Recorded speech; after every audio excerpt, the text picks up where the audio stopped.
국민의힘이 연일 정부의 방역 정책에 대해 묻지마 비난을 하고 있습니다. 선거를 앞두고 K방역을 정치적으로 악용할 국리만 하는 국민의힘의 무책임한 정치 공세에 깊은 유감을 표합니다. 어제는 김종인 위원장이 정부가 갈팡질팡 영업 제한을 하고 있다는 황당한 주장을 내놨습니다.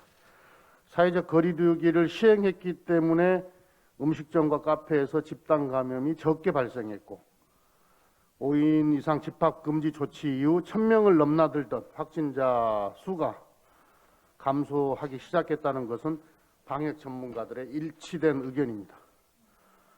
정부를 비난하기 위해 인과관계를 무시하고 사실을 왜곡해서는 안 됩니다. 방역은 철저히 유지하면서도 상황 변화에 맞춰서 자영업자와 소상공인의 어려움을 해소하려는 정부의 정책적 노력을 폄훼해서는 안 됩니다. 원칙도 기준도 없는 억지 주장과 마구잡이식 비난으로 갈팡질팡하는 것은 오히려 국민의 힘입니다. 국민의 고통과 희생을 선거에 악용하는 것이야말로 철진한 후퇴 정치입니다.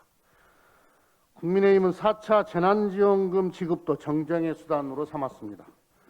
국민의힘은 어제 재난지원금은 국민주권을 돈으로 사는 것이라고 주장했습니다.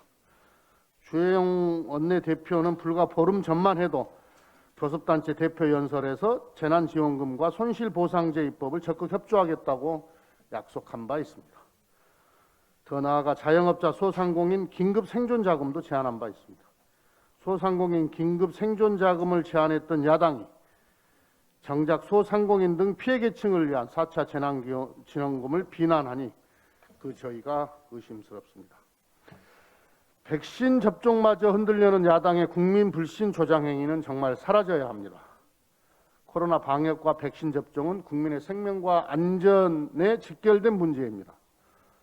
그런데 국민의힘은 방역 당국에 대한 국민 신뢰를 흔들려고 하고 있습니다. 지난 연말에는 백신 접종이 먼저라면서 정부를 압박하더니 지금은 65세 미만이 백신을 맞아도 된다는 근거가 어디 있냐고 비난합니다. 이쯤 되면 거의 묻지마 반대, 무조건 비난 수준입니다. 제1야당이라면 가져야 할 합리적 근거, 현실적 대안은 눈을 씻고 찾아봐도 찾을 수가 없습니다.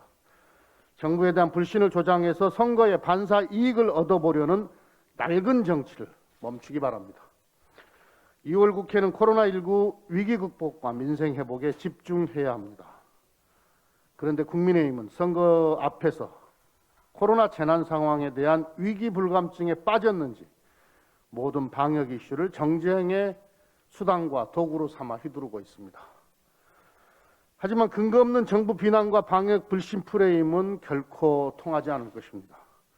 국민의 고통은 안중에도 없고 오로지 선거용 정쟁만 하는 구태 정치는 결코 국민의 선택을 받을 수 없다는 점을 분명히 말씀드립니다.